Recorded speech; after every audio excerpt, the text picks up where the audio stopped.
is exercise 2. Exercise 1 is just motorcycle familiarization. Exercise 2 is going to be more about using the friction zone. What do I mean by the friction zone? Well, if you squeeze the clutch all the way into one position, then you break that down all the way out to the 5 position.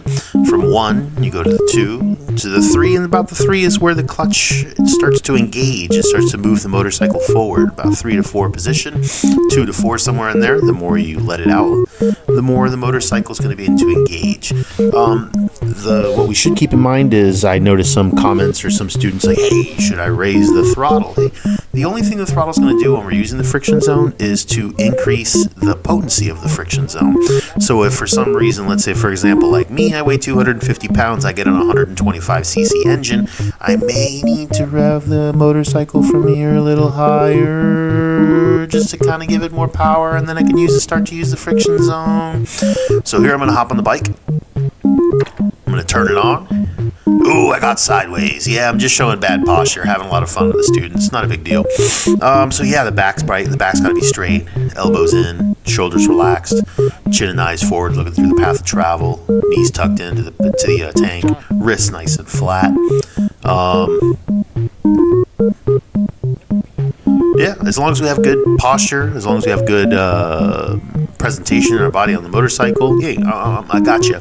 Notice how I am tapping the brake. We should not be covering the front brake because, let's say, for example, we are dealing with students who are, for the most part, beginners. I mean, half that class that I was dealing with that day had never touched a motorcycle before that day, which means, should they be covering the front brake? No. If they're in a situation where they panic and they squeeze that front brake and those bars aren't squared, they may possibly go down, if not experience a not so safe, or let's say not as repeatable process. So if they want to come to a stop like that every time, it's not necessarily something that they can do every time and say, hey, this is what's going to happen because I know I've done it 100 times and this is the most safe way to do it. No. Keep your bars straight. Wrists or fingers on the throttle. Cover the clutch if you want to. And here I go. That first part was just rocking. Now we're getting into part 2. Part 2 is power walk. Power walk is going to be, look how my feet kind of dip forward. I'm not really pushing the motorcycle at all. The motorcycle is pulling me forward. Instead of becoming Fred Flintstone, what I'm doing is basically getting into the next stage. I became the Jetsons, letting the motorcycle carry me forward as opposed to having to push it with my feet.